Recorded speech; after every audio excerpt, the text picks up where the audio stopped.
name's Christian, or you can call me Neo, and welcome to Future Frequencies. I have a special guest here tonight. We're talking with Davor, a DJ producer from Sydney, Australia, and we're going to talk about all things music. Welcome to the show, mate. How you going? How's it going, Neo? What's happening? I'm good. How are you? Good. Cold as fuck. We're good. Quite cold. We all wish we were in Europe at the moment, going to the festivals. Luminosity, But unfortunately, and we're just enjoying it in bed yes, in 4-degree weather yes. while everyone's fucking going off their nut. There's nothing worse than like being at home, cold, and then watching like people like fill your socials feeds with like videos and stuff of them having the time of their lives. Man, this is why I've just been trying to block social media all over. But I told you before, one of my closest mates just did Luminosity, and he was sending videos on the group chat, so I couldn't avoid it. And I got mates from overseas as well. They were like, "This is class. Wish you were here, mate." You know what I mean? And you're like, "Fuck." Do you ever kind of watch sets and like get inspired or take ideas from what you're hearing, especially when you hear kind of IDs and stuff that haven't been dropped before? Just as I mentioned before, my mate said that his favorite set of Luminosity was John Askew's Nothing But Rockets set. Mm-hmm. And I know that just goes off.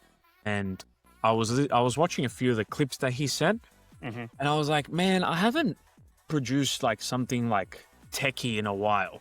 Yeah. By a while, I mean like a month or two, to be honest. But like I haven't actually like done something like tech trance inspired in a decent amount of time. So hence me like starting something tonight actually that I'm sort of working on, that I got over the vocals for a little bit. Like sometimes you just can't listen to people sing for a while, you know? So yeah. that was like a perfect example of it, because that usually every year I would go on SoundCloud and listen to all the new Luminosity sets. Yeah. Listen to them like when I go work out, or I'll send them to like friends and stuff. That was like it's always been, for me anyways, it's always been like the pinnacle. It's like, if I get to play there once live, that's all right. You know, like I can go to sleep forever. You know what I mean? Well, like it's not totally. I mean, from what I could see, it's not totally stacked with names. And I don't know how true these are, but I've heard stories of like, those kind of people online who kind of have like master classes and stuff like that, and they'll like boast about how one of their students got signed to a label, or one of their students. Like I saw one of those that like their thing was one of my students played Luminosity and that kind of thing. So yeah.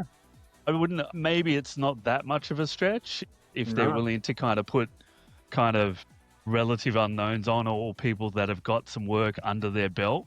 Yeah, 100%, man. Like it's a lot of friends, like people that I'm very close with now. Like fast forward from when I started producing, that live overseas. They've played it. They were playing it this year as well. You know what I mean? The tough thing is we're in a fucking island in the middle of nowhere. Yes. That just makes it a little bit harder. But anyways, representation seems to be that other thing as well. Everyone wants representation, but representation seems to have to come to you rather than you seek it. And then once you get someone's get attention of representation, then you can maybe kind of go out and be booked at festivals, which seems to be the thing. Yeah, definitely. I think that's ultimately the aim, right? Is to have like a professional level representation that's recognized worldwide, for me anyway, because it's going to assist me with finding bookings at the end of the day, and that's the last thing that I really want to worry about. Is I just want the music. I know it's too much to ask, but ultimately you got to be more than the music nowadays, and that's what I'm aiming to be. But also at the same time, have support from someone that's gonna push you to other markets. That's the life-changing part of it at the end of the day. I was going to step back into the music for a second, but just on that point, let's deviate into not that long ago, you got to play in Miami. What was that like, and how did that come about? Fuck, it was insane. It was amazing. The way it came about was from my own hard work, to be honest with you, like, because a lot of the crew that in Miami that was listening to my stuff, there's a, I mean, I wouldn't even call them small. I'm sure the Miami trance scene is quite massive there, right? Mhm. And a guy named Dan Flora, shout out to Dan Viper. I'm very close friends with him now. I speak to him on a daily basis. He was a fan of my music initially, and he reached out. He wanted to start running events. He started his events company, Rated T for Trance, and ultimately that's how it started. Like he approached me, and he recognized that there is some wheels in that opportunity. You know what I mean? And I'm an honest person. Like, at the end of the day, when it comes to that gig internationally, like, I booked my own flights. The set fee was also obviously covered and stuff like that. I'm not afraid to say shit like that. I'm not gonna sit here and boast and act like, oh, I got a fucking private jet to Miami. The opportunity presented itself for me to play internationally for the first time. It had to be done. You know what I mean? And those are the things that nowadays I'm very, very selective on which shows I play. And if I have to figure out whether they're actually if they're feasible for me to make some sort of a sacrifice, because obviously it's an international show, it's a different story, but I've just been through the ringer with a lot of local shows that, they just don't really take you to the next level, I suppose. Like, all I care about is the fucking music, man, to be honest.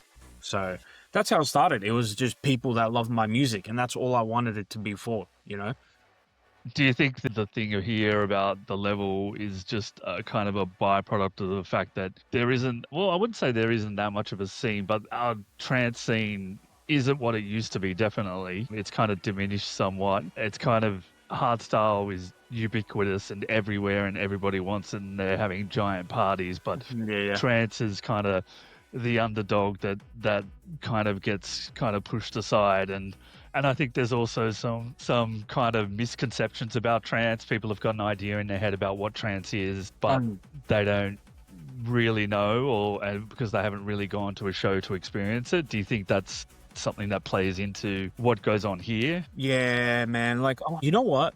The scene here is amazing for certain genres, like you said. The thing is like, I started producing at a very interesting time, right? Because I never call myself a trance producer, but at the same time, there was, a lot of the releases that I had were obviously trance, tech trance, uplifting, whatever you want to call it, right? But then there was a shift, like a paradigm shift in what people were listening to. And then everyone started converting to, not everyone, a vast majority started moving to like the hard techno culture that we see now, which is like massive. Like you said, the hard style culture, including hard techno. The byproduct of it, I think, to be honest. It has screeches and fucking fake drops and all that. That's all, a part of that culture. And a lot of my peers that I made music along the way were affected by that at the end of the day, especially in Australia, because we didn't get the quality of gigs that we were hoping for. It's not to say that there's not any good events happening at the moment. There is heaps of good events, but I don't know, I produce music for different reasons, like I'm gonna do a show and get told what type of set to play. You know what I mean? I'd much rather just wait, play the long game. That you will see the fruits of your labor, and it'll be a lot bigger at the end of the day. Because in the UK, I think by the time this podcast comes out, my next release is on Friday. And it's releasing on Doof, which is Hannah Lang's label, based in the UK. That label in and of itself is an example of another paradigm shift. Things are reverting back to trance again. You know what I mean? You have labels like the Ben Hemsley's label, Bebe Recordings. That's all old school trance inspired, right? Doof is inspired by just like the really nice bouncy trance that you used to hear more of back in the day, or the techno side of things, right? And it's a little bit slower. And this is where things start to pick up for trance again, and you're seeing it, you're sort of witnessing it, because you see it go harder and then you see it slow down a little bit, right? Yeah.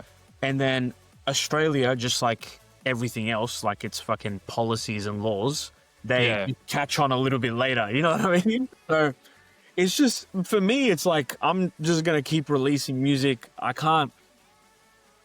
Are you going to slow down your BPM? Nah, no way. No. Where do you pitch your stuff around now? Like I would say, like nowadays, I would start at like 145. I would probably end at 155. Like the fastest I go is depends, right? Yeah. But yeah, look, before, I think a few years back, it was a bit slower, 142, 143. Yeah. But I have noticed that, like, everyone's starting to speed up a little. Like, like the 138 to 140 was your standard trance. Yeah, and then yeah. suddenly it started creeping up to 142. And now you're getting a little bit more, you're getting more of the 140, 145s and 150s. And then there's like your 148s in between and stuff like that. So there's definitely a shift into going faster. There is. But just, yeah, go. Sorry, no, I was going to say there is a shift in going faster, but it seems like I said about this track I'm signing on Doof in a few days, is the shift is the speed, right? It's going faster, but the elements are still there for what trance used to be, you know what I mean? To a certain extent, you know? Some of it is a little bit cheesier, yes.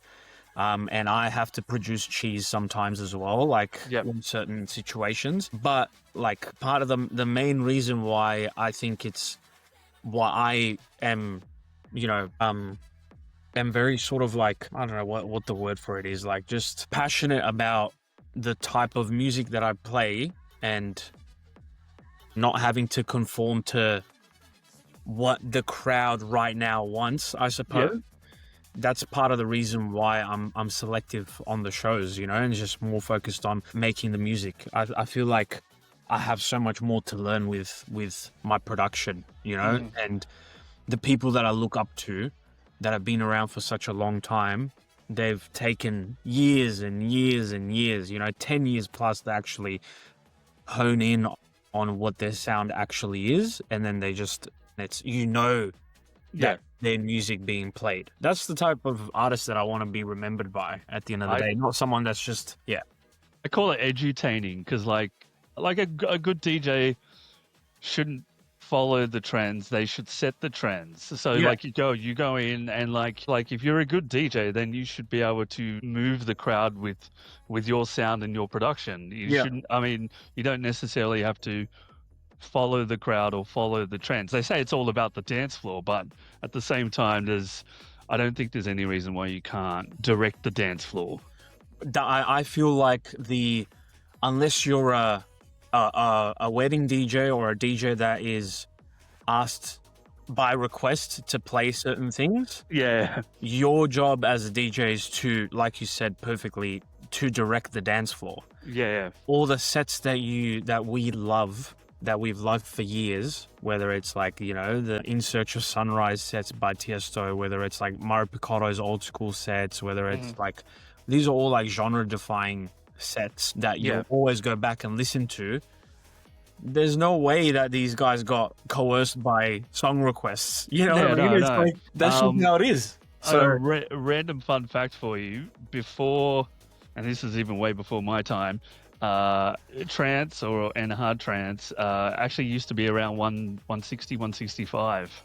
There you go. And then it was actually Scott Project and Kai Tracid that slowed it down, and then decided to slow it down to like the 138s and the 140s, and then build out the breakdown. So that's when the breakdowns became a lot longer, because breakdowns used to just be like a short little thing in the middle and then just straight back into it. So that was those guys who kind of really pioneered that sound. But I think now, obviously techno's kind of coming back in a big way. Do you think that's like a lot to do with the fact that people are getting over hardstyle, and hardstyle's just getting a little bit too hard, and now that it's gone into that kind of raw and up tempo realm? Maybe, I don't know, man. Like I don't know. It's like, it's, was it ever your thing? Were you ever a hardstyle guy? I used to love hardstyle. Like I still do to like certain eras of hardstyle. Like I used to listen to like Brendan Hart, melodic hardstyle, Brendan Hart, Showtek, like old school like analog plays in a digital world by Showtek, one of the best albums ever made. I still listen to that. But their albums, they're at like 150. You know what I mean? Yeah. Like they're not like so hardstyle like happy hardcore. I'm still always a big fan of. Yeah, so just I don't know how hard techno sort of emerged. It emerged, I think, when hard techno like had recently when it just started to get big. It had a lot less screeches and fake drops, and then it started getting a lot more influenced by the hardstyle scene. Yeah. And then it's just sort of, I don't know, it's sort of like a blurred line, to be honest with you, because they both sound, to me anyway, I know people are going to think this is like rage baiting or some shit, but they do sound a little bit similar in my ears, you know? I had Tricky DJ and Mindflux on the other week, and they were talking about how there are so many things where basically it's pitched as a techno track, but it's really got a lot of hard trance elements into it. And so the line between hard trance and techno is being blurred, and people saying this is techno, but it's actually got so much kind of hard trance in it. Yeah. But they're just saying it's techno now. Well, another thing as well, right, is in the social media game, in terms of algorithms and hooking people 3 seconds into your videos, which is something that we as artists have to think about now as well. Yeah. One of the hooks and one of the things that gets people going is this discussion. You know what I mean? So if you get people like beefing in the comments, your engagement skyrockets, right? So you can say in the caption one day, oh fuck it, I'll just tease a fucking a progressive house song at 1:30 and be like, is this hard techno? Let me know. And then just have motherfuckers comment and argue like, how dare you say that shit? You know what I mean? Then you're just like, yes, free comments. You know what I mean? It's like people are doing these things on purpose now. You know what I mean? That's true. That's true. And they're more concerned with getting the clicks than actual genuine discourse about music and stuff. Yeah. Yeah, exactly. Stepping back. So we were talking in the beginning about the style and how you were thinking about writing another tech trance. Yeah. I've heard you play, and then I've kind of found your sound to be very kind of fusion, where it's a bit clubby, it's a bit trancey, it's a bit hard trancey.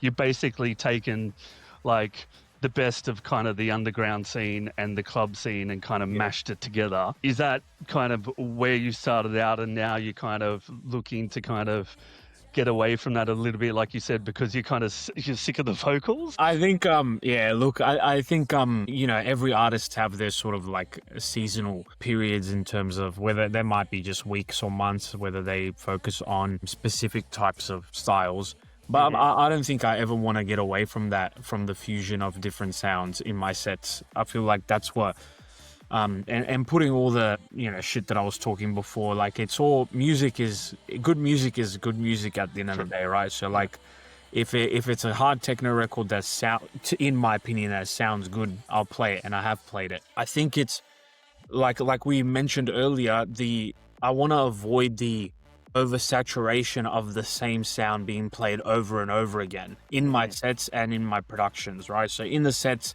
I'm not gonna spend, you know, half an hour in the sets playing, you know, strictly hard trance. Yeah. I want to be able to like paint a story from the things that I've found, the things that I can put together, the things that I've mashed up from all types of inspirations. You know, like I'll speed up a vocal that was at 138 to like 150, mash it up with an edit. I'll do, you know, different kinds of avenues, right? And the same thing like with this EP that I've just started. I mean, it's, again, I think it's tech trance, but I've sped it up. So I've done things to it that you know, I'm fusing other components of it, especially from the years of me sort of trying to learn how to produce, I suppose. So, yeah. Tell me about some of your previous releases. So, for instance, I've got Mission to Nowhere, which I love. I do play it quite a bit. Where did you get? Because I've got to admit that synth breakdown is phenomenal. How did that come about? Oh yeah. So honestly, like again, I'm never gonna say like I'm the pioneer of something I've started. Like every art is an imitation of itself at the end of the day, right? So I was inspired by a Billy Gillies track from ages ago. I think it was Your Loving Arms, actually. It was like one of the Your Loving Arms remix. It was one of his tracks that really made him pop off. And, you know, shout out to Billy, like he's a good man. I love him. So like that melody, that breakdown, I was like, you know, it's big, it's massive, it's lush, it's powerful. I want to have a similar riff to it. The vocal was a garage vocal, so royalty-free garage vocal, or R&B vocal, actually, sorry, an R&B vocal that I found on Loop Cloud, and it was originally at like 124 BPM. I sped it up to 142. Yeah. So that's where I found that one. The riff, I was heavily inspired by Loving Arms. I wanted to have a very similar riff, you know, invoke a similar feeling, I suppose. But yeah, and you know, the Will was also a person, because it released on Will Atkinson's label, Victims Helpline. Will was a person that believed in that track. That was one of the first originals I had actually finished. I wasn't even planning on sending it to labels to get it signed, but I remember I was finishing it on, I was getting my appendix removed, and I was in the hospital. I had my laptop with me. Yeah. And I just randomly sent it to Will, and I was like, "Hey, bro, I don't want you to sign this or anything. I just want you to give me your feedback." He's like, "Fuck." Did you know him already at the time? I'm trying to think, actually. I met him. Yes, actually. So I met him prior to that. Yes, I met him prior to that. Mm-hmm. This was when we were helping in running a few events and stuff. I actually had met him in person, but very briefly. Yeah. So I was just trying to get my timelines right. But yeah, so. But I had never, I told him that, you know, he knew I was a DJ and stuff. He knew I was learning how to produce. But I never said, I think maybe in person I said, you know, being G'd up, I was like, I want to fucking send you a song one day. You know what I mean?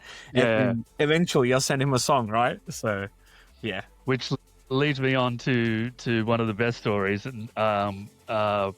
about big names and tracks. Last year, and if I'm not mistaken, I was the one who let you know about this. I didn't even know that I was the first. I thought you would have heard about it beforehand. Was you did a bootleg of the classic Joy Energizer, which Scott Project played at Luminosity. Yeah, that was the year before, because I was overseas. I was in my hometown in Macedonia. Yeah, and then you messaged me saying, I don't remember what you. I think I just sent you the link to the clip, because I literally fluked upon it.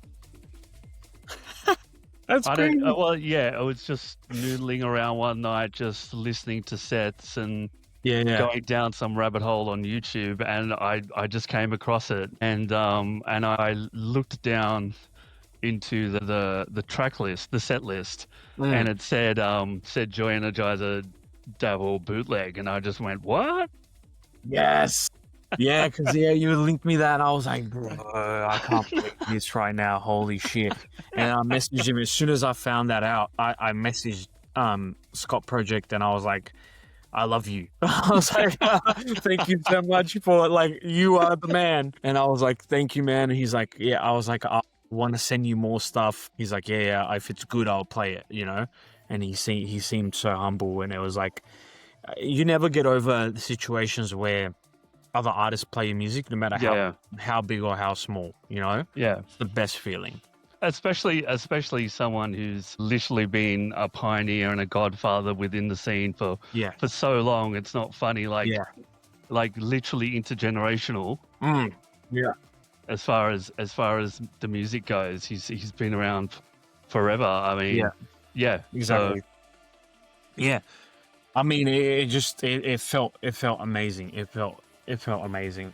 It was it just, you know, things like that. I think those wins, I cherish a lot more when people play my music, whether DJ or not, you know, small artists, big artists. Those little moments are genuinely what keeps me going ultimately. Like there's no other better feeling than that. So that's why it's sort of like I find the importance or the being able to cherish playing events where people are there just for your music. I feel like that should be cherished a lot more at the end of the day. So for sure.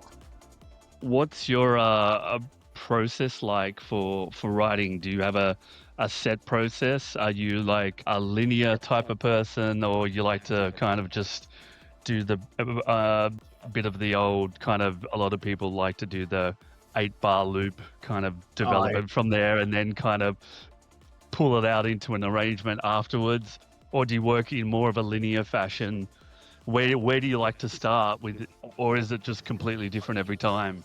It is slightly changed more recently because I've noticed that the 8-bar loop is sometimes can be a trap. It can really be a trap. You focus on that 8-bar, and you call it the 8-bar loop of doom, right? It's like you get into an 8-bar loop, you have an idea, and then you just keep repeating it, and you're like, "Fuck, where do you go now?"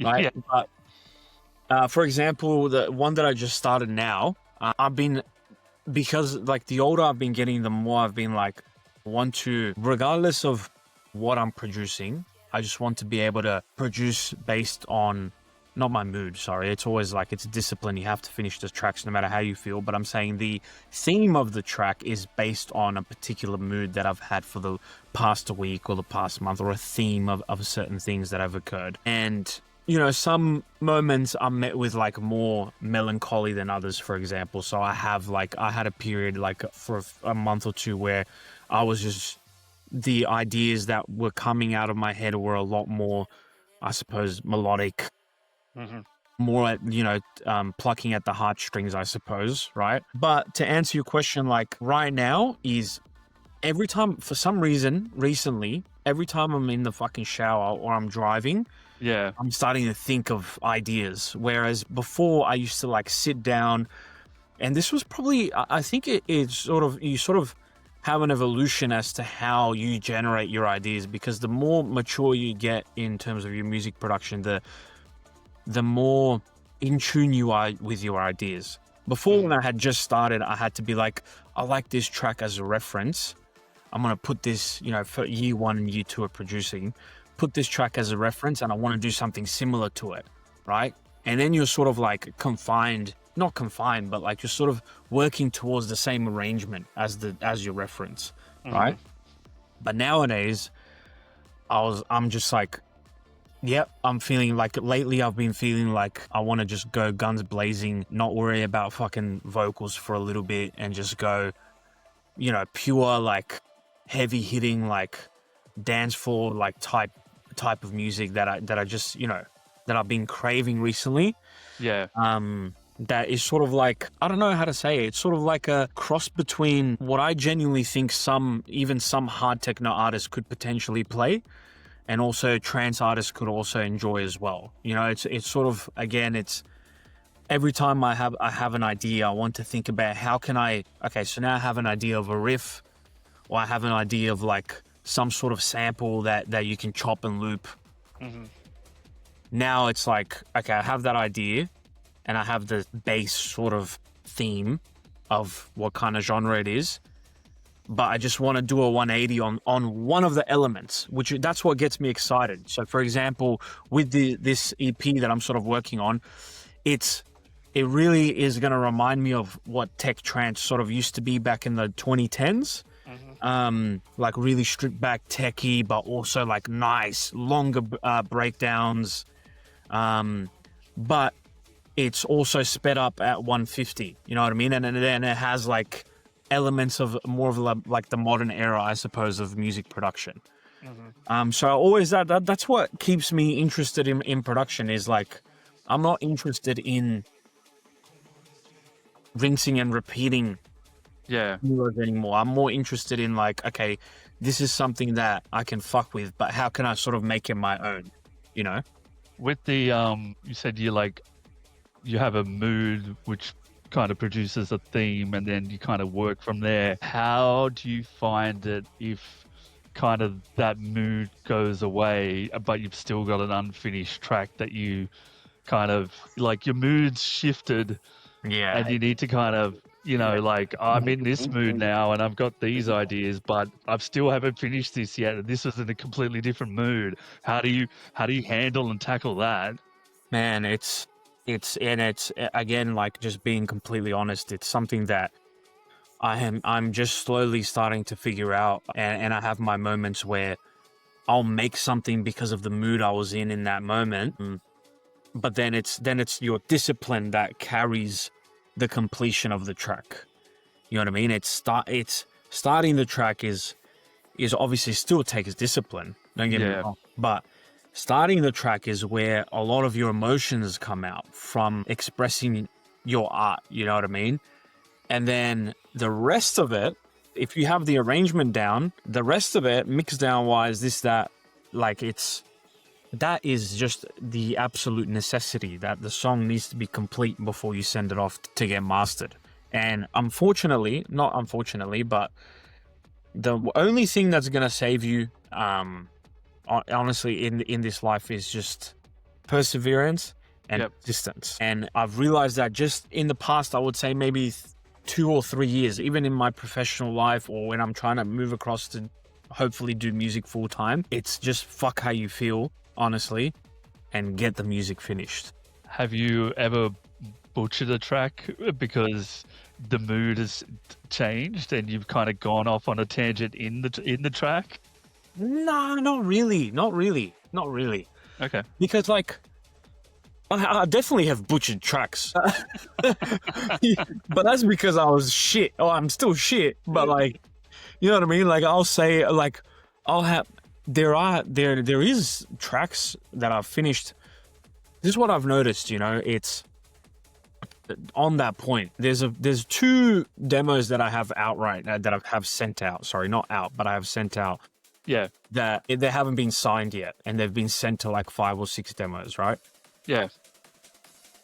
Separately. So then you start to think. The thing is like, and this is like my good friend actually Shugs said this to me, and he had a really good point. It was only a few weeks ago he posted a story about this, because Shugs is someone, and I have to give this guy a shout out. Sorry, I'm going on a little bit tangent, but it'll make sense. No, it's fine. Keep going. Shugs is someone that I look up to a lot, and I've met him numerous times now. I love that guy to death. The reason why I look up to him a lot is because that man knows exactly how to adapt to his environment, but at the same time how to stay true to his sound. That's very, very, very rare, you know, because some people can adapt to certain genres, but it sounds like a complete genre switch.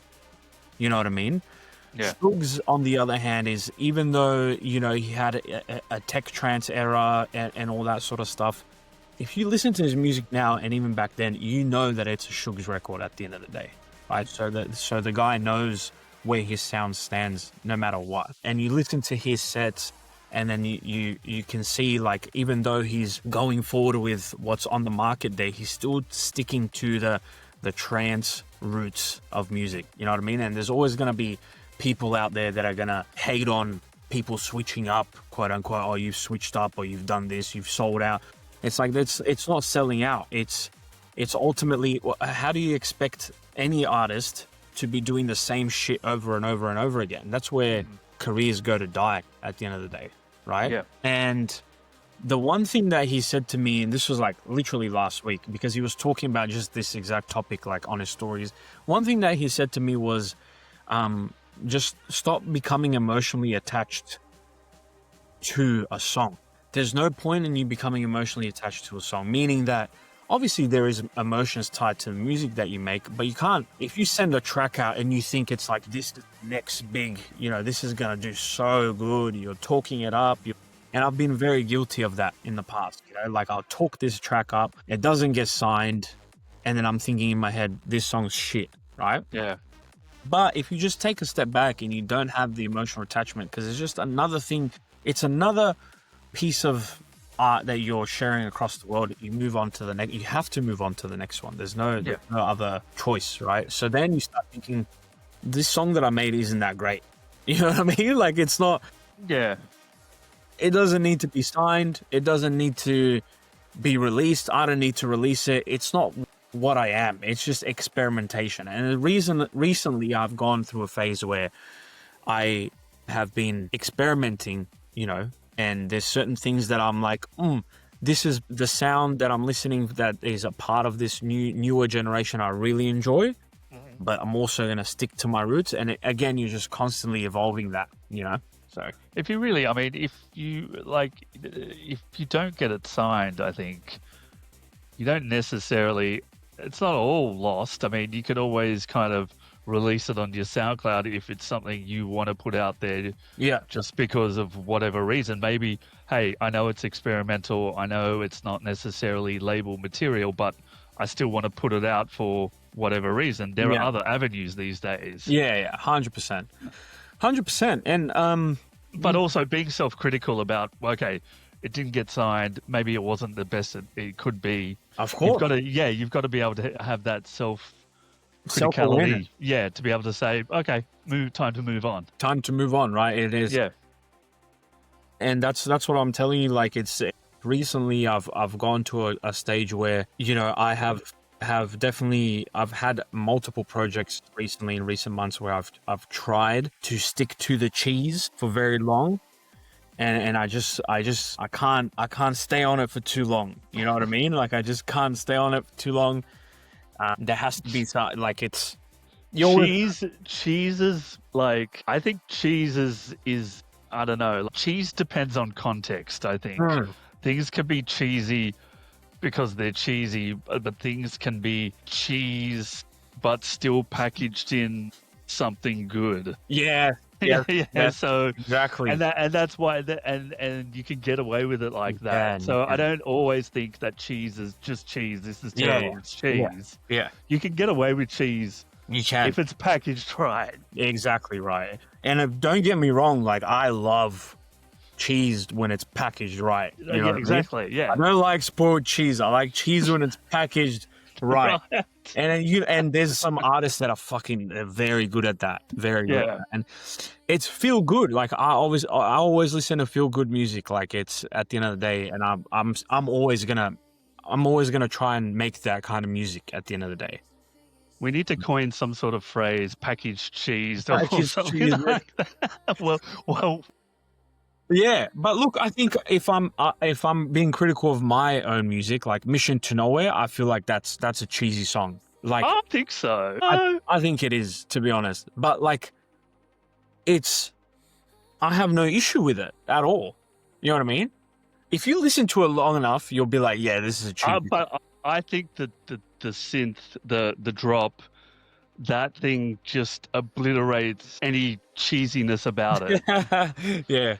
That's my take, and I'll be and I'm not saying that because I'm talking to you. I genuinely loved the track when I first heard it, and I'm like, wow, this is good. Oh man, honestly, it wouldn't be as good if Will didn't assist me in actually taking it to another level as well. So that's one thing I'm always going to be real about. Is I was only a few years into my producing. He like sort of. I don't know what the fuck. He just mixed it down to a point where it was like, and he's in the credits of the song at the end of the day. He mixed it down to a point where I was like, I have so much to learn. And it was so funny because he messaged me. He's like, let me work on it a little bit. Take it a 10% up or 5 to 10% up for you. I'm like, okay, in my head, I'm thinking it's not going to be 5. He's going to go fucking tenfold with this, not 5 to 10%. He sent back the final master of it, or his version of it. Yeah.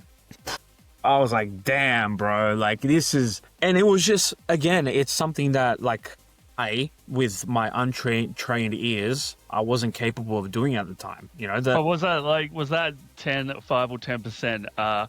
Did he fundamentally change any parts of the song, or is it just little things like processing and mastering and that kind of thing? Yeah. Well, yeah, I mean, Well, in that sort of case, I would say, well, it's still 90% or 95% you. yeah. So Yeah, arrangement, fundamentals, everything about the song was not changed at all, and that's what that's why he believed in the track, right? yeah, That was the important part of it. But where he came along was just mix down wise and processing wise, it was just boom. But that opened my ears to a whole different level of music production, because then I was like, there is so much more to learn about how how music is structured and how good music sounds, right? And there's a beauty in, I think there's always a beauty in releasing bootlegs. You know what I mean? Like the Joy Energizer remix that I uploaded, that project played. yeah, That was only like maybe 15 or 20 channels max. yeah. It was like an edit. It wasn't even like a full-blown remix, because a lot of the parts was from the actual physical mix of Joy Energizer, and then I just did like a kick and bass swap, chopped up the samples a little bit, because I've always had a love for hip hop as well. So I've always loved the sample culture of hip hop and rap. That was something I've always grown up with, and I've always been fascinated by how people like chop and change samples and where you found this sample from, etc. And I feel like that should be done more in electronic music. But it still always gets done, but You should listen to some old school hardcore then. yeah. It's like full of hip hop samples. Yeah, that's what I mean. Like and like those are the things that I have more of appreciation for in terms of production. Like Schneider's alias, his Alt 1 alias, that is like literally an appreciation, obviously his tech style, but it's an appreciation of the music that he's grown up with, whether it's like hip hop, rap, hardcore, all these sort of things. You listen to those sets and you hear scratch samples, you hear you hear like half a bar of someone rapping, or it's like it's just, and you're just like, fuck man, like this is good shit. You know what I mean? Yeah. Taking it back a little bit to the production stuff, what do you like, or how do you go with like sound design? Is it something you're good at, something you struggle with? Honestly, are you sitting there on the computer just like twisting knobs trying to figure out a sound, or do you know how to get to where you want? Now I can comfortably say I know how to get to where I want comfortably. I would not call myself a sound designer, because how, again, that this is like a very, you don't want to call yourself a sound designer, and then there's going to be people in the comments saying fucking, no one's going to abuse you in the comments. You don't have this 80-year-old fucking analog synth with, you know what I mean? Like, so no, they're not watching these things anyway. I know how to, like, I've done the master classes, Serum, Sylenth. Sylenth was the first, one of the first, Nexus and Sylenth. Sylenth I know like the back of my hand now. Serum I'm good at. Sound designing from scratch though is something that I'm not that great at, to be honest with you. What I've noticed in recent memory, like I would say in the past year and a half of producing, where I think I've honestly going to be releasing like my best quality music to date. My ears have picked up in more ways than other to pick the right sounds for the right moments. And I feel like as an up and coming producers, I think that's the most important thing that they have to nail as early as possible, is pick its sound selection, is pick the right sounds for the right moments. And if that means that you have a preset and you tweak it in a way where that it fits for that particular song, you have to pick the right sounds, because that just paints a story. You know what I mean? It's your brush strokes at the end of the day. You're not going to go Van Gogh on one side and then do a fucking, I don't know much about different artists, but like, it's the type of mediums that you use. Like if you're gonna do an oil painting, then it has to have a certain mystique to it. It has to have different layers, and it's gotta look a little bit classical. Like it's gonna look like it's a part of nature. You know what I mean? Or if it's, so those are the things you got to look out for, I think, and they're very important. fair enough. Yeah. Just touching back on Will, I've got a bone to pick with him. He played this mad track at a transmission, I think it was last year, and it was an ID, and I still have no idea. I don't think he's released it. Oh man, It was phenomenal. what is it? I don't know. It's just like, you can look up the set. It's like in the middle of the set somewhere. It's just listed as an ID, and I don't think he's released it. And I'm like, what are you, crazy? Like, fuck. Man, I have there's a few moments like that in all my sets that I've saved on SoundCloud as well, like the ones that I've liked. That I'm like, I know the timestamp, Yeah. and then there's always one dude that like rips it from the set as well, and then uploads it as their own. You know, like this is from this set. This is Yeah. And you're like, fuck, like I want that. I'll send you the link after this with the timestamp. You got to hear it. It's awesome. Yeah. You've been doing a little experimental session with random vinyl records that you pulled out of nowhere. Tell me about that. Yeah. Hang on one second. This is like just half of them, but pretty much like what off the back of what I was saying before, I've always been a fan of the way like hip hop producers sample, like whether it's like Jay Dilla, whether it's like The Alchemist, producers that have been around for a very long time. Is just this, they're incredible at sampling. So I'm like, you know what? I want to take some of that style and bring it into electronic music and completely butcher fucking songs from the past. I feel like that's so fun, honestly. But the first one I did because it was just like, I was just trying to think of like, honestly, because I sort of rebranded a little bit with social media, and I was thinking, okay, let me start thinking more modern in terms of the way that I post. Let me start thinking of a series that's gonna hook the person's attention, short attention spans. Let's see what we can do. Yeah. One of the things that was coming to mind, let me find a series where I can like spin something that I've never heard before, so there's like a little bit of intrigue, and then I can make it my own, I suppose. And I just went to a record store once, picked a random one, and it was the first one I uploaded was a Ja Rule track, "I Cry" by Ja Rule. Mm-hmm.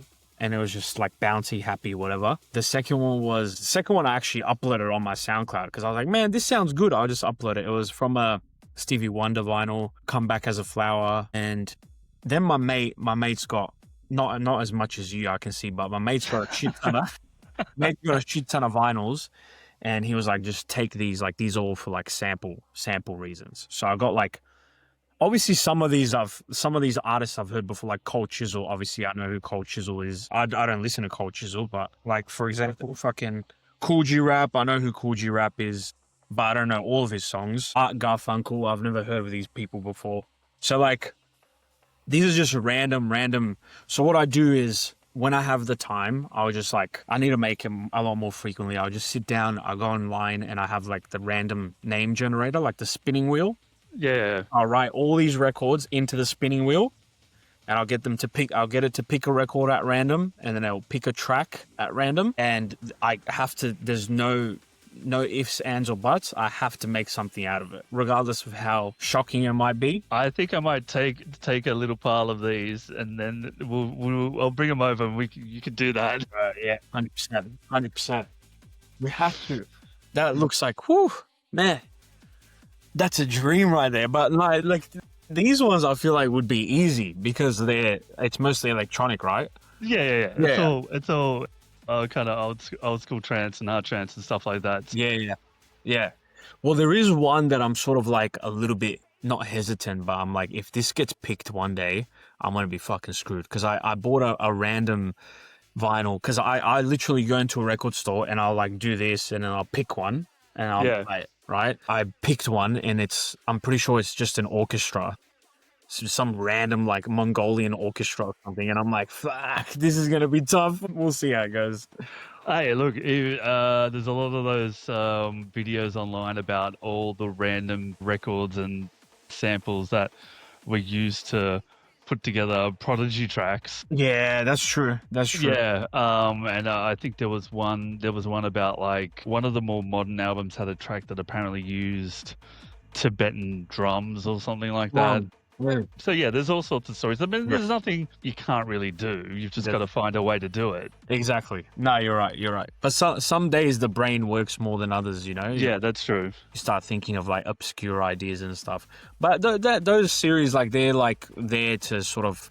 I think I like it because like it educates people on what's out there in terms of music, right? And it gets people talking, I suppose. So it's good. When you're not listening to dance music, what are you listening to? That's a good question. So I'll tell you right now, because honestly, I don't listen to dance music very, very often. Like I mean, obviously I do. Recently, like this is old school John Mayer. I love John Mayer. Yep. I feel like his guitar skills are incredible. Like me and my dad listen to, the same bands or similar bands like Metallica and stuff. Listen, like on the way to the gym, I'll listen to Slipknot. Yep. So like Old Slipknot or new Slipknot? old Slipknot. Like Old Slipknot, yeah. Old Slipknot. I don't really know much of their new stuff, to be honest with you. And then I'll like alternate to like rap. I'm just looking at it now. Some old school like jazz stuff. A lot of throughout the day, I genuinely like some easy listening stuff. Mm-hmm. Nothing that's like too crazy. But yeah, I have I have a good mix of everything. A healthy appetite of music that's not dance music. Yeah, 100%. There's no way I can listen to dance music all the time. Like no way. It just gets a bit too hectic. What about you though? It seems like I don't know. I do listen to a lot of dance music. Yeah. I am guilty of that. I used to listen to a lot of radio, but then I just kind of gotten over it because it just... I just didn't like what was getting played on the radio. And then so I just kind of went back into a dance music hole, and I'm yet to really come out of it, to be honest. Nice. I do want to go back to being more diverse, but I think, that's definitely an area where I personally suffer at the moment. I'm not listening to enough diverse music. That's all right. I very much had a more diverse palette maybe 5-10 years ago when there was a lot more good bands going around. But bands themselves seem to have kind of died off, and it's just singers with beats underneath them and stuff like that. And I find getting behind that a little bit hard. I do like some of it. Sometimes I hear some random stuff. There was a good song that someone put up, a band called I think it was Brain Rot, and had a song. No, I think they were called Grandson, and the song was called Brain Rot. It had a really good lyric at the start. But I was a bit of a band person. Slipknot was one. I've seen Slipknot before, and just a bit of everything, like Foo Fighters, Slipknot, Placebo, just all these kind of random bands all over the place. And it wasn't really more like the band. I would hear a song and I'd just go, I really like that song, and then I'd go and investigate the rest of their catalog. And stuff like that. But like I've been terrible in more recent times. I've just kind of I need to go back to being more diverse. Now it's just like my USB sticks in my car, and I'm just like, it's just background music while I'm driving. No, that's fair enough. Bands wise, I'm still like into this kind of stuff, but I'm talking about like old school like screamo music. I was very into A Day to Remember, Bring Me the Horizon, shit like that. I still listen to it though. So like a couple of pop punk bands and stuff like that. Taking Back Sunday and those sorts of guys, and bit of this, bit of that. There's some screamo and hard techno now as well. Like they're bringing in like screamo vocals and shit into. But I don't know. Like I'm a bit indifferent to that, to be honest. Yeah, actually, there's a good point. Do you think like vocals in themselves have made a resurgence in trance music? Because it used to be kind of just contained to maybe your uplifting stuff, and now it seems to have kind of bled over into a bit of everything. can I be real? I feel like the older I've gotten, the more I've started to dislike a lot of the vocal uplifting vocals. Yeah. That's where that, you know how we were talking about cheese, right? Like, Yeah. that is not well packaged cheese right there. Yeah. You know what I Yeah. mean? Because like when it comes to vocal trance, right? And I'm guilty of this. I've made some vocal trance tracks that like they just don't hit the way that they should hit. Yeah. It's very like, you have to be very like particular on how you make vocal uplifting trance. I think the problem with vocal uplifting trance is it's just all the same, and it's very hard to make something that kind of breaks through. Like, you could listen to an hour and a half, 2 hours of it, and not like none of it will register. It'll just be complete background noise. Yeah, and it'll be very rare that you might be sitting there listening to some sort of uplifting trance, whether it be like uplifting trance or uplifting vocal trance, and you go, oh, that sounds really good. That barely ever happens. Barely. It's just it kind of has become a bit homogenized. I think Brian Carney's outlook on vocal trance, because I think he's said this before in his like social media posts, where he will produce 1 or 2 vocal trance tracks a year max. Yeah. But when he does them, that's when you know like these vocal trance tracks are actually done properly. Yeah, I think the thing is, though, I mean, what I just said about like not like it all kind of sounds the same, I think that's maybe a more of a 2, 3, 4, 5 years ago problem. I think now everyone's kind of gotten over it, and everyone's kind of trying to be more innovative, where to the point where that really kind of uplifting sound has kind of completely dropped off. Yeah, it really has. It really has. That's part of the. I think that is a part of the quote unquote sort of death, or like the dying side of trance music. That's really played a huge part in why it's sort of, a lot of it has slowed down in recent years. I think that's the problem. Yeah. People think of that stuff when you say trance. When you say trance, it's almost like a dirty word, and they think of that boring uplifting stuff. They think of exactly, and it's just some chick with a vocal saying, oh, through the fire and the sky, and we go through the flames and the waves, you know what I mean? And then you're just like, I've heard this before. I don't blame people for being like, I'm over this, you know? Which I mean, like Lumi was on, and like obviously the first couple of sets of the day are very kind of warm-uppy sets and very slow, but every set that I heard anyway was very distinctive. Like everyone had there was no one kind of the same as anybody else, which was good. It wasn't and you immediately, I remember I was like on the couch half asleep because it was late at night, and I had the TV on and I was listening to it, and I remember kind of half dozing off in and out, and I immediately knew when the DJ changed because the sound was completely different. Exactly.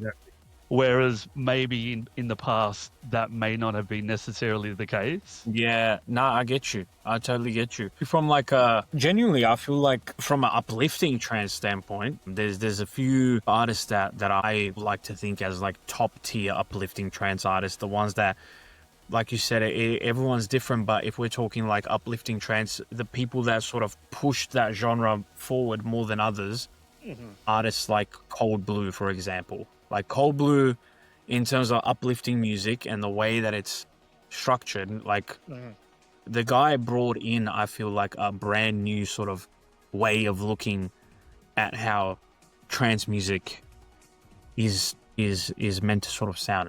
Not meant to sound, but it's not always arpeggiated, you know, it's not always the same thing over and over again, same resolution. And that's what people started getting bored of, is that, you know, the resolution is always the same in songs. And that's what I feel like will happen, will shift any genre from dying and evolving into something else, is because like the genre, people start to recognize what the resolution of each track is, right? And then you have to start breaking the rules. And that's when you start to become bored of it, right? Yeah. So, I guess it's, you know, all cyclical, I guess. I think it's definitely cyclical, especially since we seem to be, obviously, like we talked about before, in a bit of a techno resurgence, which is almost like a de facto the hard trance resurgence, because everyone's still calling it techno. Yeah, exactly. Yeah. Yeah. They're listening to hard trance, they just don't know it. It's not hard. It's not hard techno. It's progressive house. Okay. Start the keyboard mashing. Yeah.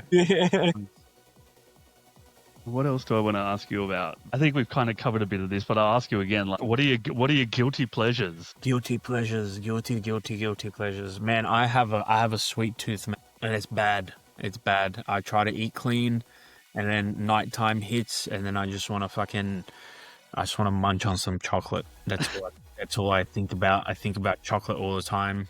I was thinking more guilty pleasures in music, but no. Music. Oh, no. But now that we've touched on that, what do you do when you're producing? Are you like munching away on chocolate? It's, you know what it is? This is when I'm ready to go to sleep. I'll have. I'm lucky that I train frequently, and I train pretty hard, because I've seen the socials. You're boxing and you're running and you things like that. So yeah, you keep a healthy discipline. Yeah. Look, it's somewhat healthy. I've been because I was weightlifting prior to that for ages. Then I wanted to try something new. I picked up a combat sport. Healthy. I've been sparring every single week, so I don't know how healthy it is for the brain cells, but I've been looking after myself, like just keeping it light and stuff. But it's I think everyone should learn to defend themselves once in their life at least. But yeah, look, other than that's why I just enjoy food, you know what I mean? But when I'm producing, if I'm in a flow state, I don't want to eat anything. But, also, if we're talking music-wise, I wouldn't even call it a guilty pleasure, but I've just been very sort of appreciative of, ambient music. So, Aphex Twin, I've been listening to very recently, especially, a lot of his ambient stuff, because it just helps me to just reflect on things, and I live in my head a lot of the times. So don't we all? Yeah, 100%. I don't really think I have a full on guilty pleasure. Maybe Pink Pantheress, she's kind of a guilty pleasure. I don't know if you've heard of her as an artist. She's great though. No. But she's sort of it's sort of music for chicks to an extent, but it's she's very recent, she has recent stuff that's come out, but it sort of blends UKG, so garage, and with her vocals are very dreamy and melodic and stuff. Really enjoyed certain things that I don't know, it's just unique stuff that pops in my head that I like. So yeah. Kind of, do you ever get into rabbit holes with music, say online, looking for stuff? How often do you kind of go shopping for music? I go shopping for music when I want to start a new project, to be honest, or when I'm when I have a gig coming up. More so when I have a gig coming up, I start with a month left to the show, I'll start really going into detail of into a rabbit hole of certain genres and stuff, specifically on SoundCloud, Bandcamp. My friend that gives me the vinyls, the random vinyls, he is notoriously crazy at looking at going into rabbit holes of music. So he'll find some French dude named Techno Fucker or something. I don't know, this is just a dumb example, but he's have you heard this? And he'll link it to me. I'm dude, this guy's insane, and they need more recognition. When you listen to the song, you're fuck, this is good. Yeah, I love moments like that. I genuinely love moments like that. You're looking for the little gems that nobody's found. 100%. But with production though, I'll do crate digging, but I'll look at more production. I've noticed I'll look at more past stuff. Yeah. Stuff that have been influenced from in the past. Try to find things that I've never heard of before. So older harder trance records and stuff. And then just trying to bring back to life, like some of the elements, I suppose. So yeah, but yeah. What about me? Hmm? What just Yeah, no. What about yourself? Like, do you like that? What I was gonna ask was like, do you still go like physically crate digging? Like, do you do it like weekly where you find new records and stuff, or? because there's not really any record stores anymore. Although there are occasionally like some thrift stores. Yeah. You might know DJ Matrix. Mhm. He'll often message me and say, like, there's a crate down here, go check it out. It's got some good stuff in it, this, that, and the other. And sometimes I'll do that. Or sometimes I'll just walk past like a secondhand store and go and have a look. But not so much lately. Mm. I haven't really been shopping that much at all. I think I just kind of pulled away a little bit because I was just like, I'm not going to get a chance to play these. And then if I do, it won't be for a while. And then by that stage, they'll kind of be old. Yeah. And I think the other problem I have is I like to buy too much. Fair enough. I'll buy too much. Like I've got a cart full of stuff on Beatport at the moment, and even just the other day I was thinking I really need to go through this and make sure that I'm only really buying the cream of the cream rather than what I thought sounded good at the time. Like go back through the list and really kind of scrutinize it. Is this a complete banger that I'm not going to get bored of in after 5 plays kind of thing? Yeah. So, but by the same token, I find that I've got a pretty good ear like that.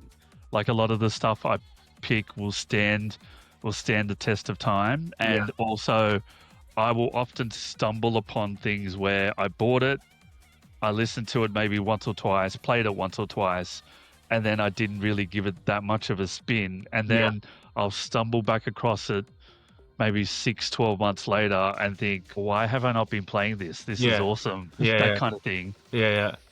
Have you, I was going to ask you, in that collection behind you, do you have any like prized possessions, like something that you can sell right now and it's going to be like, oh, I mean, you know. Oh, as in worth some money? Yeah. There's I don't know how much, I don't think it's in that good a nick, but there's that. Nice. That's worth a bit of money now, I believe. And there's some old school Italo stuff. There was a track called FTT featuring Wand, which was really popular back in the day.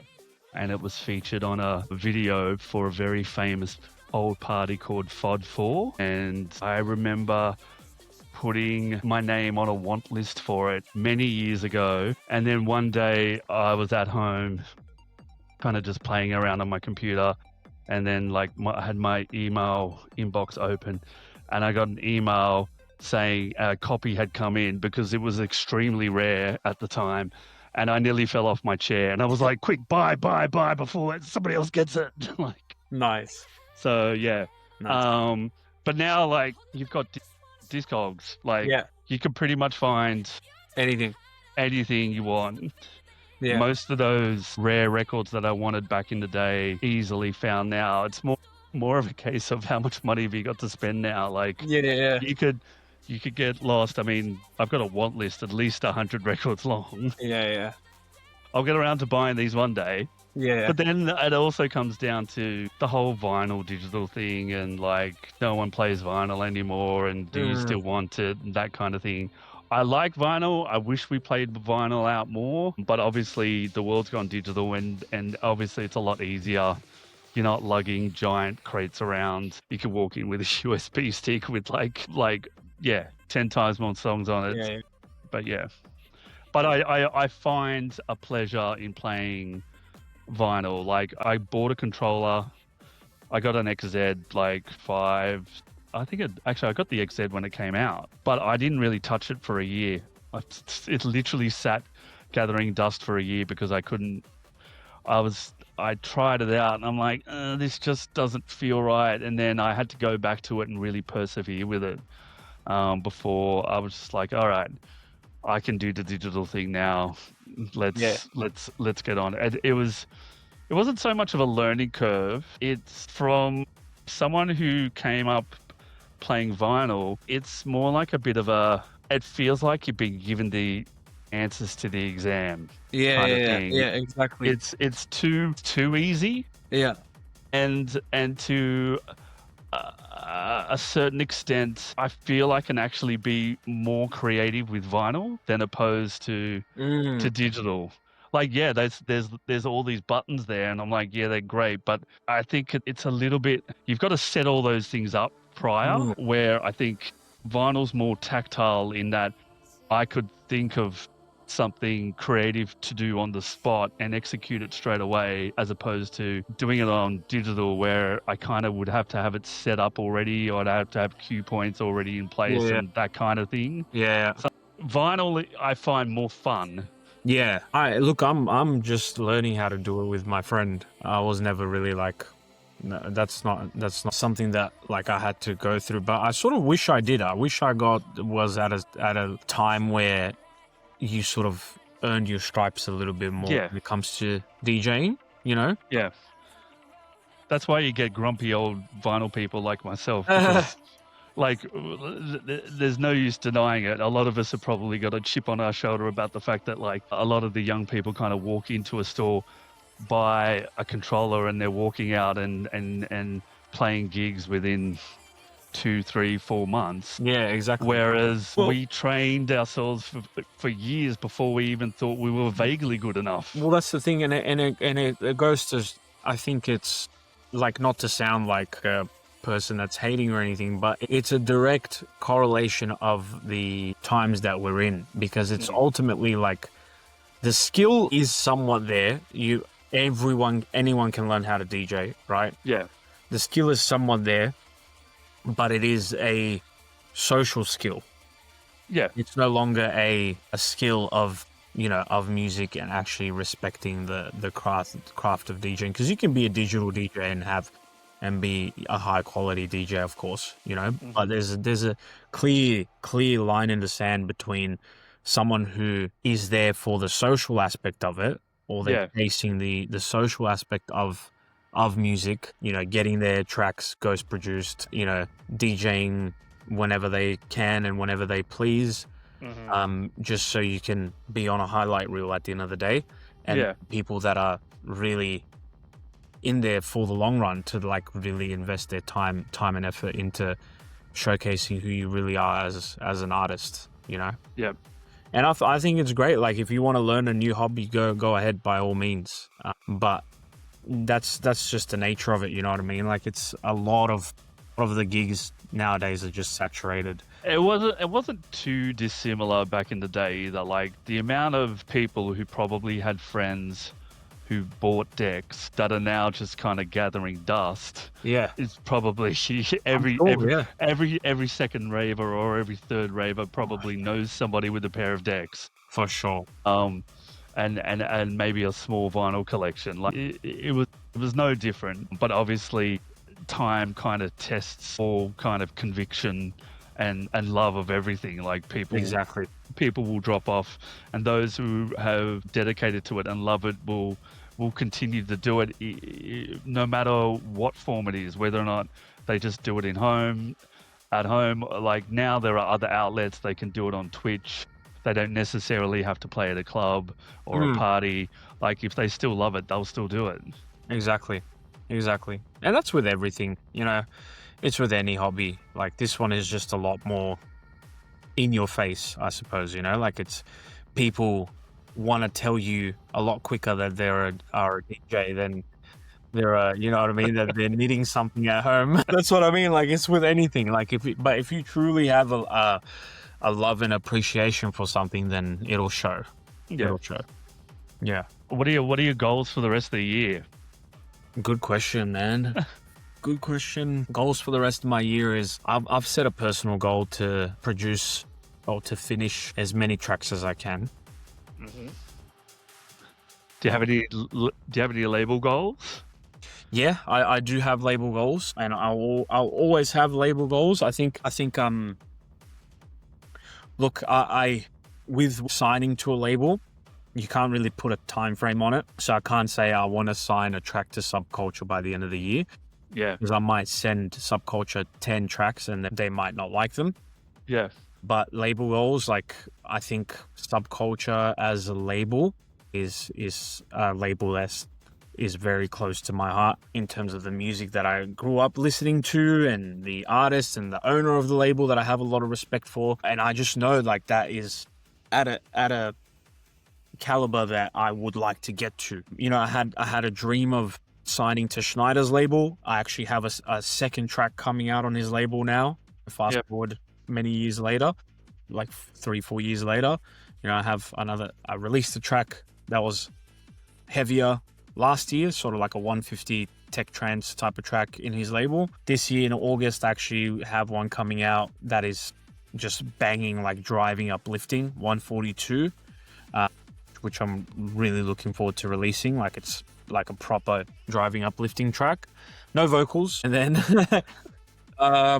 no well packaged cheese. No well packaged cheese, no vocals. And then like I have goals to hit like all the major labels that I've always listened to, you know, and also not just the major labels. I have other goals now that I'm thinking of, like for example, I would like to finish, you know, a bigger body of work, I suppose, like an EP that has a particular theme to it. You know, just have a good amount of music that's high quality and just be not be trigger shy with my music. You know, if I have a really nice remix that I fuck with, I'm just gonna upload it. You know, that's what I've been aiming to do. Goals, I think, like I said, the goals right now is I think the shows will always follow suit. The goals right now is for me to really establish myself as an artist in bigger markets, just grow the following, show people what I'm all about, be a lot more present and active out there. And then, you know, just answer, you know, the calls of nature, I suppose, as they come to you. So, yeah. Yeah. Do you have any collab goals? Yeah. Collab goals, yeah, for sure. Have you reached out to any of those collab goals? No. Well, the thing is like, so, but myself got to get through this, which is like cheesy banging, like, I think is well packaged cheese, to be honest. That me and David worked on. That's something that, you know, I've always wanted to collab with Mr. David Rust. Shout out to David. I love that guy. So that's bucket list ticked. Always been a huge fan of it. Just he's also a kind of artist that fuses a lot. Plays a lot harder. Yeah. He's the kind of guy that is open to everything else that gets thrown at him, right? Is it just me, or has he been a little quiet lately? No, he's just, well, I think release-wise, maybe, but that's because he's touring like crazy, to be honest. Yeah. He's like playing crazy shows. That's ultimate goal. The guy works hard like an animal. But I would love to, because like this is the second track I got coming up on After Dark. I would love to maybe, hopefully one day, like if he thinks I'm worthy, to do a collab with Schneider. That's like an all-time dream. I'd love to collab with Schneider. Yeah. I'd love to collab with Scott Project 30 years from now when I'm worthy of his presence and his time. You know what I mean? Well, you've already got his attention. I mean, look, I don't know if you heard the collab he did with Sam Jones. I'm sure you did. Yeah, I did, yeah. I mean, that's the type of collab I'd love to do with him. Speaking of, I'm a big fan of Sam Jones. Big fan. And also, so Sam Jones, my friend that was in Luminosity, he said 2 of his favorite sets on the Luminosity weekend was Jai Askew, Nothing But Rockets, and the Sam Jones set. Did Sam Jones even play this time? Yeah, he played this year, but he was on another stage. He was actually refining his sound. Yeah. So he's been working on refining his sound and making it, you know, taking it to the next level and I haven't heard his new sound yet. So he's been taking time to work on it. And my mate said this is fucking really good, because it's like it had a lot of like hard house influences. So I'm very keen to listen to Sam. I've always been a Sam Jones fan.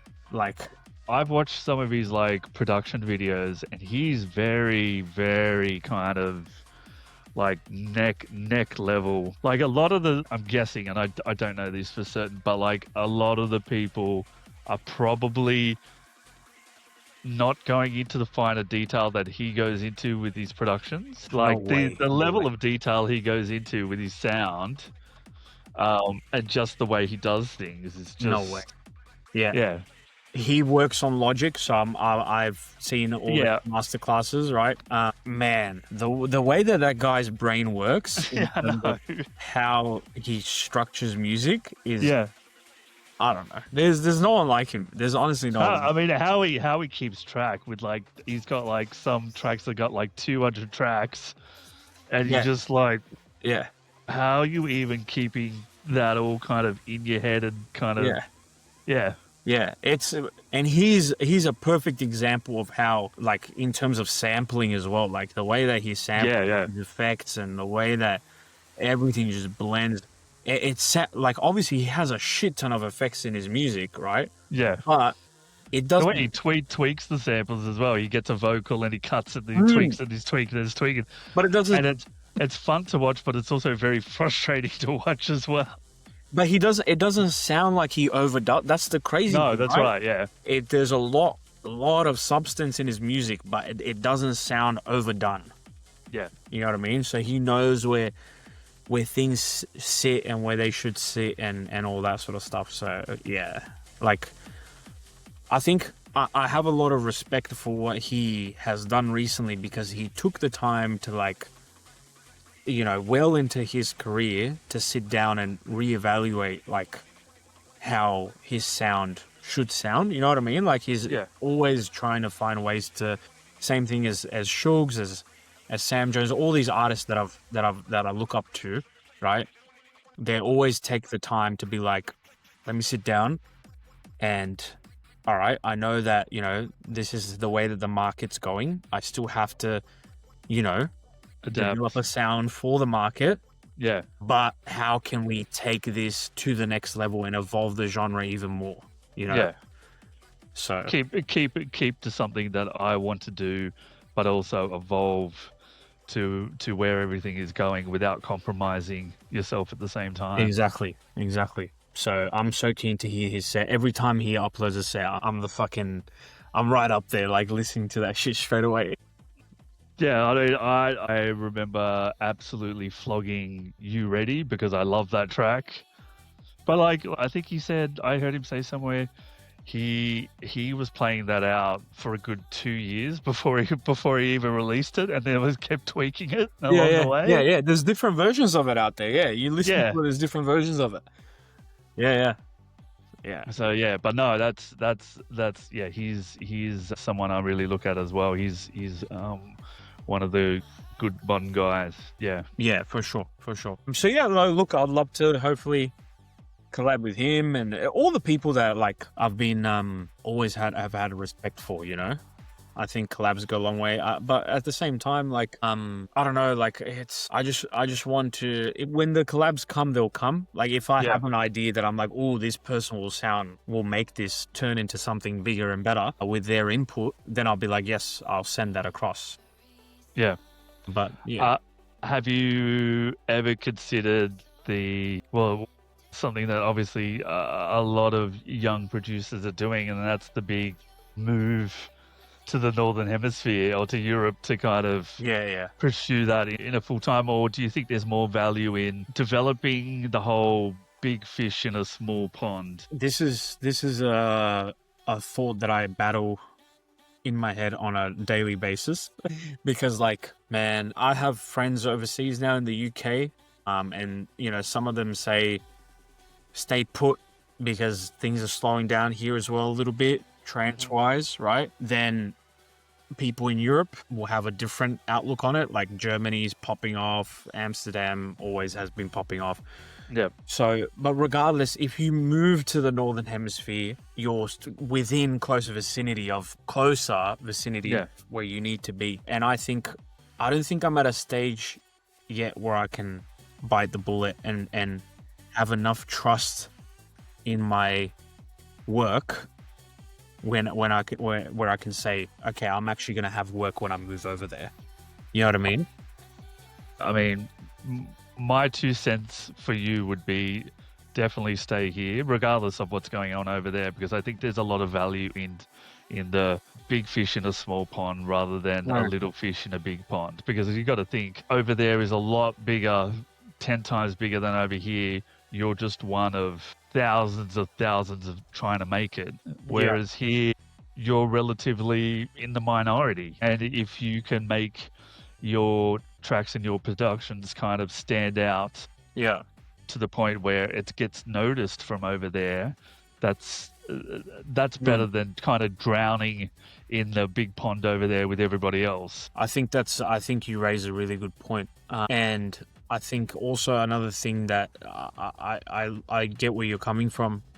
The question is how small is the pond, right? Because right now the pond, this pond yeah, is almost dried up. You know what I mean? Like it's yeah. I don't know, like, but also the world is a small place with the internet. Like, yeah, we've both got people that we know who are somebodies over there, and as long as you've got those connections, there's always going to be opportunities. There will be, yeah. So like I said, I don't think it's necessary to like I said, go over there and kind of be drowning in that pond, just hoping to get noticed with like everybody else. Sure, it might be a complete desert over here almost, but it's easier to get noticed. I get you. And another thing, like, because this is like, again, a constant battle in my brain, you know, like I'm still a person that's, you know, like I'm still working full time, chasing a dream. I've been in personal situations where, like, if I start thinking too much about the ultimate end goal, right? And there's never an ultimate end goal, but sometimes in my head, I start to think like I need to be, you know, the biggest music artist that I could possibly be in the next few years.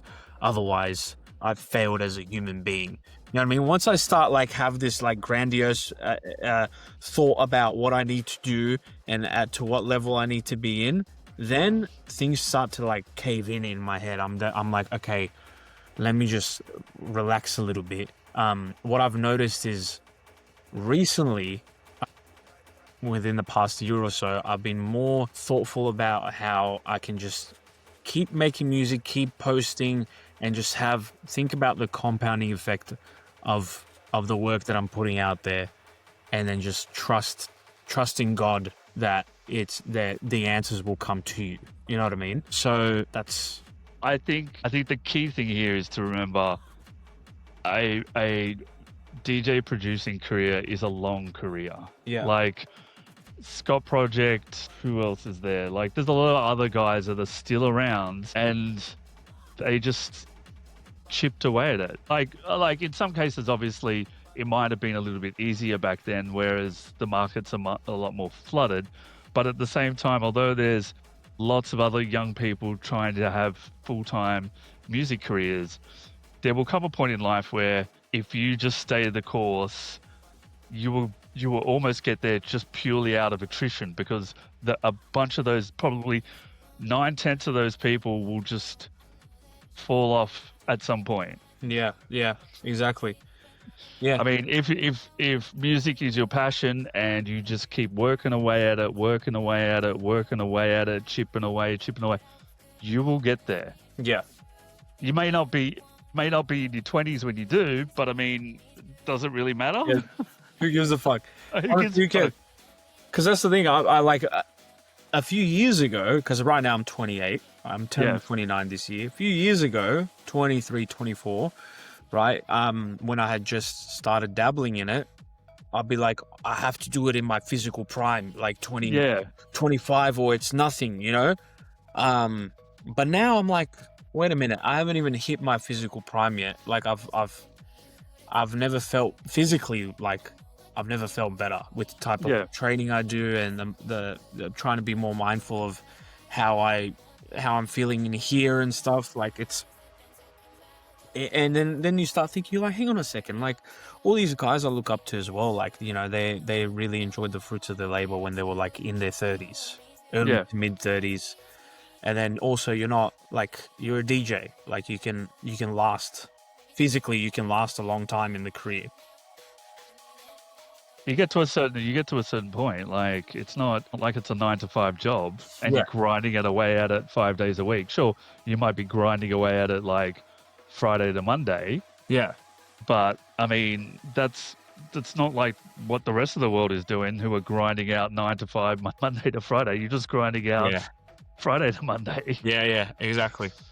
I mean, and if you get to a certain level, what are you doing? You're playing what, 1 festival a weekend, 2 festivals a weekend? Yeah, exactly. Yeah. So and look, and I know like it's I'm trying to find ways to, you know, buy back more of my time from a 9 to 5, like just have other things in the background where you can take on any other passive incomes, or with like all this online stuff, because at the end of the day, like if you're not like diversifying the way that your finances work, then you got a problem. Because like at the end of the day, like I don't know, like I know I have full belief in myself that I'm going to make it as an artist, right? As an artist. Also, make it is different things to different people. Exactly, yeah. But I think like I know that there will come a time where I can actually make a career out of it, right? Where I can live comfortably. But then I have to be mindful, because those however many years, that income that might dry up eventually, right? So how are you setting yourself and your family up for the future? You know, that's a different story. I think plenty of people don't necessarily. There are plenty of producers who don't play out or don't gig. They're just producers, and that's all they really want to do. Sure, they could go and DJ, but they don't want to. Like, just making the music is the career or the job for them, and they'd rather have kind of their family, they're producing, and maybe some other supplementary income. And for sure. And that to them is making it. Like, making it is different things to different people. Yeah, exactly. But for now, you know, I think until I physically and mentally can, I'm gonna strive to at least hit a few high points where I can play the Luminosity, I think those are the upcoming goals. Play the events that I've been always had respect for at the end of the day. Question is, when are you going to go to Luminosity? That's the thing. So I would love to go next year, because I was in Europe 2023, but I was mainly just there to see family. Went to a few events and stuff like in Germany, but Luminosity I haven't been yet. I was meant to go this year and it still hasn't happened. I've been saying that for the past 3 or 4 years. Let's just go. I'm like, next year. It's gonna happen next year. I've been saying next year on Luminosity for the past God knows how long. Honestly, we have to keep each other accountable. We are both going to Luminosity next year. We have to. Yeah, we'll do it. We'll get it done. We'll get it done. Oh man. Anyways, we're going to wind it up there, but I've had an absolutely fantastic chat with you. Yes, I definitely do want to get you over, and you can kind of take from here and I'll bring it back, I promise. I'll bring it back once my dirty needle hits those records for a little bit. You'll love it. Like, there's some stuff to go through. Oh, I can tell, man. Like, it's insane. Yeah, of course, man. Of course. Yeah. So yeah, but thank you very much for your time, and yeah, we'll talk again soon. Yeah, of course. Thanks for your time, Davor. Thanks. Thank you very much. Hey, thanks for checking out this episode of Future Frequencies. Be sure to check out all of our socials, full episodes on our YouTube page, and you can check out the latest updates and shorter form content on our Instagram, Facebook, and TikTok pages. And we'll catch you on the next frequency.